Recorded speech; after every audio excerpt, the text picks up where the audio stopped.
بسم اللہ الرحمن الرحیم۔ السلام علیکم ورحمۃ اللہ وبرکاتہ۔ حضرت عبداللہ بن سلام رضی اللہ تعالی عنہ کے اسلام لانے کا واقعہ۔ عبداللہ بن سلام رضی اللہ تعالی عنہ یہود کے جلیل القدر عالم اور حضرت یوسف علیہ السلام کی اولاد سے تھے۔ ان کا اصل نام حسین تھا اور وہ یہود بنی کنیکا سے تعلق رکھتے تھے۔ ایک دن انہوں نے رسول اللہ صلی اللہ علیہ وسلم کے یہ کلمات سنے۔ ترجمہ: اپنے بیگانے سب کو سلام کیا کرو، بھوکوں محتاجوں کو کھانا کھلایا کرو اور خونی رشتوں کو جوڑے رکھو، قطع رحمی نہ کرو اور رات کو نماز پڑھو جب لوگ سو رہے ہوں۔ یہ ہدایت آموز کلمات سن کر حضرت عبداللہ بن سلام رضی اللہ تعالی عنہ کا دل نور ایمان سے جگمگا اٹھا۔ انہیں یقین ہو گیا کہ یہ وہی نبی آخر الزمان صلی اللہ علیہ وسلم ہے جن کی بعثت کی پیشن گوئی صحائف قدیمہ میں درج ہے۔ دوسرے دن رسول اکرم صلی اللہ علیہ وسلم کی خدمت میں حاضر ہوئے اور آپ سے چند پیچیدہ مسائل دریافت کیے۔ حضور صلی اللہ علیہ وسلم نے ان کا اطمینان بخش جواب دیا تو عرض کی: یا رسول اللہ صلی اللہ علیہ وسلم، میں شہادت دیتا ہوں کہ آپ اللہ کے سچے رسول ہیں۔ حضور صلی اللہ علیہ وسلم نے ان کے قبول اسلام پر مسرت کا اظہار فرمایا اور ان کا اسلامی نام عبداللہ رکھا۔ حضرت عبداللہ رضی اللہ تعالی عنہ نے عرض کی: یا رسول اللہ، میری قوم بڑی بدتنیت ہے۔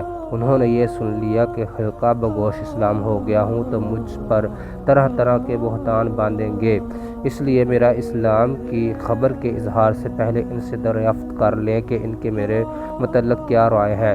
حضور صلی اللہ علیہ وسلم نے یہود کے اکابر کو بلاوا بھیجا۔ جب وہ آئے تو حضور صلی اللہ علیہ وسلم نے فرمایا: تم تورات میں نبی آخر الزمان کی نشانیاں پڑھتے ہو اور جانتے ہو کہ میں خدا کا رسول ہوں۔ میں تمہارے سامنے دین حق پیش کرتا ہوں، اسے قبول کر کے فلاح دارین حاصل کرو۔ یہودیوں نے جواب دیا: ہم نہیں جانتے کہ آپ اللہ کے رسول ہیں۔ سرور عالم نے فرمایا: حسین بن سلام تمہاری قوم میں کیسے ہیں؟